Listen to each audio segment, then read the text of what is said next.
Et oui, eh bien bonjour, bienvenue sur la chaîne Fanakit. Aujourd'hui, j'avais envie de vous faire une petite review sur les mini Z, car je vous en avais parlé au début de ma chaîne, mais moi ça reste toujours des véhicules que j'affectionne particulièrement, surtout que c'est une technologie relativement redoutable. Je sais que ça on dirait des jouets. Alors là, en fait, je vous présente deux véhicules. Donc, excusez-moi un petit peu, c'est sur mon atelier. Donc là, vous avez une Audi R8. La télécommande, voilà, une Audi R8 et une Subaru et une Impreza. Donc les STI, les anciennes générations. C'est vrai que c'est des véhicules qui ont à peu près 7-8 ans, là, ce que je vous présente. Donc vous avez un châssis MA010, sauf erreur, et MA015. Voilà. Donc c'est deux châssis 4 roues motrices que je vais vous présenter. Alors, je vais mettre la radio là. Je vous montrerai la radio après. Alors, je vais décortiquer un peu les châssis. Donc là, on voit le dessous du châssis qui est translucide. Donc c'est un châssis option allégé parce que je trouvais sympa. Après, c'est quand même des véhicules déjà légers. Là, on peut deviner la transmission, le moteur. Donc on est avec des batteries LR6 ou AAA. Par contre, ça c'est des batteries spécifiques fournies par Kesho, on peut les acheter. Après, vous pouvez prendre des batteries rechargeables du commerce, mais elles ont des punch, ou bien on peut acheter des batteries plus ou moins avec des tensions un petit peu plus élevées, style HV si on veut pour les lipos. On est loin des lipos, mais c'est pour comparer. Alors là, on déclipe la carrosserie tout simplement comme ça. Parce que elles ont roulé, alors elles ont un peu de poussière. Je vais essayer de...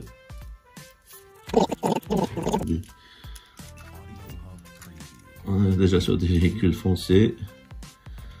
Donc là, je vous montre. Donc là, vous voyez bien, on a le train avant.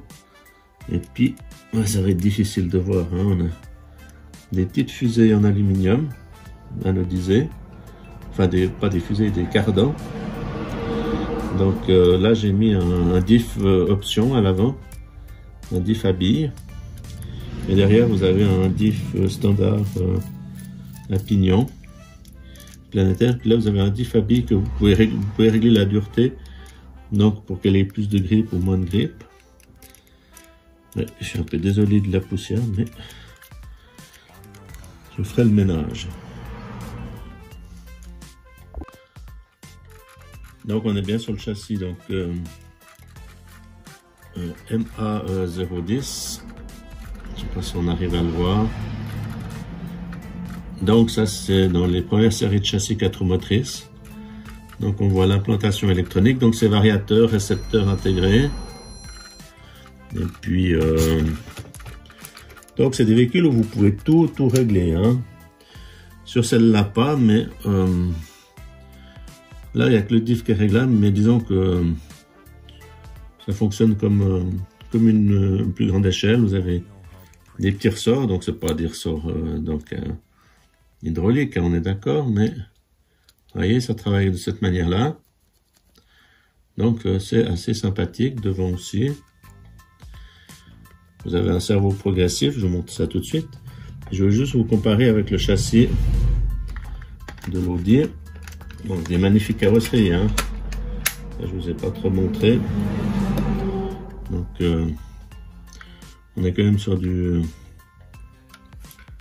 l'échelle, On a une bonne réplique. Là.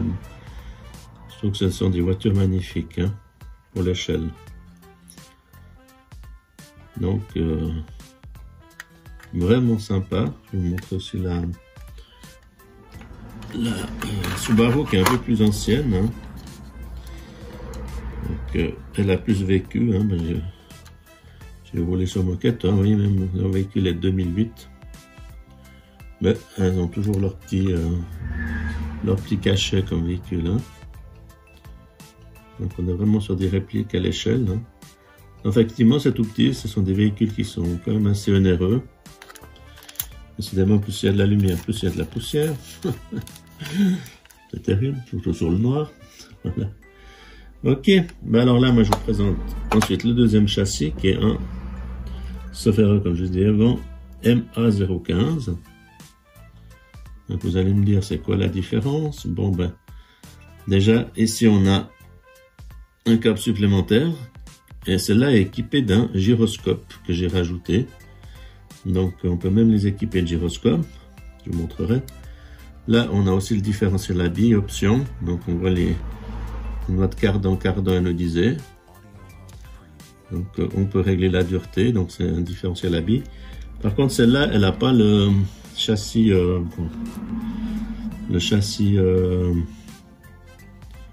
allégé. Par contre elle a un système de triangulation amortisseur différent que l'autre. Je sais pas si on peut comparer. Hein. Après, donc on est sur l'arrière du véhicule, les deux. On n'est pas sur la même triangulation arrière. Hein. Donc ça c'est aussi un autre spécificité de ce châssis.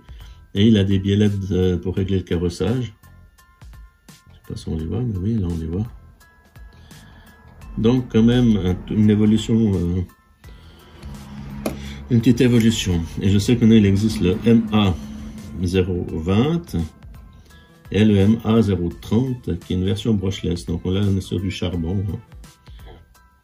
J'ai dit ça évolue quand même, c'est une voiture. Alors en plus là je voulais vous montrer une petite différence, c'est que là elle est enclenchée. Je la rallume. Donc celle-là est équipée du gyroscope. J'allume la radio, je vous montrerai la radio. Vous voyez? Je sais pas si on voit quelque chose, mais quand je fais basculer la voiture, on voit les roues à l'avant qui se corrigent. Hein, comme on fait sur les grandes échelles, mais à échelle réduite. Et je peux vous dire que c'est très utile pour une échelle comme ça. Hein. J'essaierai de vous montrer un peu les différences. Tandis que celle-là, vous voyez, on n'a rien. Hein. Alors, encore une fois, on peut changer les pneus, on peut changer les jantes, enfin, les carrosseries. Donc, tout est adaptable sur ces châssis. Et là, vous voyez, j'ai un chargeur. Donc, c'est un chargeur, je ne veux pas faire de la pub, mais c'est un chargeur Varta, qui est un chargeur rapide pour... qui est compatible, les batteries sont compatibles, vous chargez vos petites batteries mini Z en 15 minutes. Donc c'est toujours appréciable si vous êtes sur un circuit, parce qu'il existe des circuits, il existe plein de choses pour ces petits véhicules. Alors voilà.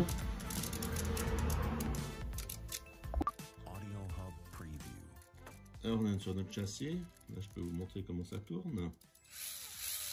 Donc 4 motrices. Hein. Et là, on voit bien la voiture commence à partir un peu de travers. La correction qui se fait. Hein. Voilà.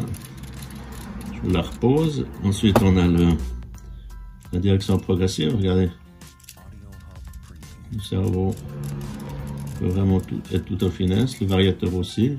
Je vais la faire reculer. Donc là tout doucement, là un peu plus vite. Il faut doser. Mais comme sur un vrai variateur. Vous voyez? Donc je trouve ça vraiment génial. Voilà, mais je vais essayer de vous proposer, vous montrer la différence que ça fait avec le châssis qui n'a pas l'assistance et celui qui a l'assistance. A tout de suite. Voilà, je vais vous montrer l'Audi avec le système de correction. Je m'excuse, hein, j'ai quelques RC par terre, là, en train de ranger des choses. Hein. Alors là, je vais mettre gaz à fond, normalement, elle devrait tenir. Hein. Donc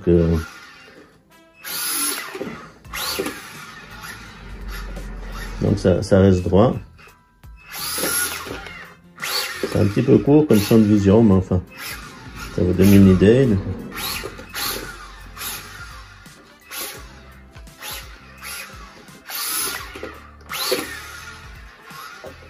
Il faut des tests un petit peu plus concluants sur des plus grandes distances. Mais là, on voit que ces joueurs... Donc je suis sur un parquet, donc ça glisse. Hein.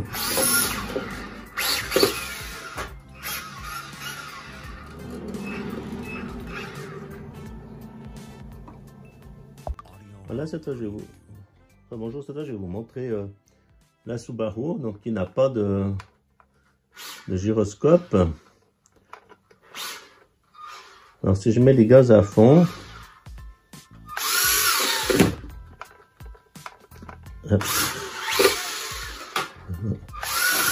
on voit que ça dérape un peu plus.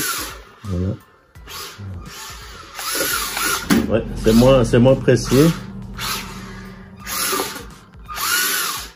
On voit que ça glisse plus. Donc on sent que on voit que le gyroscope a son petit effet. Parce que je fais un petit peu des accidents, mais c'était pour vous montrer. Là, on a le Big Rock. C'est vrai que si vous comparez une échelle, vous voyez mes pieds par terre, là, vous voyez bien que... Vous voyez quand je mets quand j'accélère, là, ça glisse, hein. Donc, l'effet du gyroscope est quand même utile. Hop, ouais, elle va un peu n'importe où. Donc, il faut vraiment donner des gaz tout doux pour qu'on puisse aller en ligne droite. Voilà, bah écoutez, je voulais vous montrer les petites différences. Donc, vous avez plus d'assistance et c'est utile, je trouve, sur une mini Z qui n'est pas forcément utile sur une plus grosse échelle. Voilà, je suis à cette vidéo comparative avec des châssis 1/10. Hein. Donc un Big Rock, une Tamiya. Donc on voit la différence d'échelle. Hein. On est autour des 1/28 sur une mini Z. Et puis vous voyez qu'elle va sur le toit d'une Tamiya 1/10. Donc c'est marrant, mais c'est comme ça. Alors voilà, je vous remercie d'avoir regardé cette petite vidéo. Ah oui, encore une petite chose, je voulais vous montrer une radio qui est faite par KO Propos. Donc une radio toute paramétrable pour les mini Z, hein. Programmable, mémorisation de différents véhicules. Donc on peut avoir la radio est beaucoup plus imposante que les véhicules eux-mêmes. Donc là on a tous les réglages possibles. On a la tension d'alimentation, mais on peut tout régler. Le petit volant en caoutchouc, hein. Donc on est sur une radio haut de gamme pour les mini Z, hein. Donc c'est pas les radios d'origine, hein. Radio option qui a été créée exprès pour mini Z par KO Propos. Ok, ben écoutez, sur cette petite vidéo, je vous souhaite une bonne fin de journée. Pensez à liker, à vous abonner et puis à vous faire des commentaires. Je vous remercie infiniment du soutien et à bientôt. Au revoir.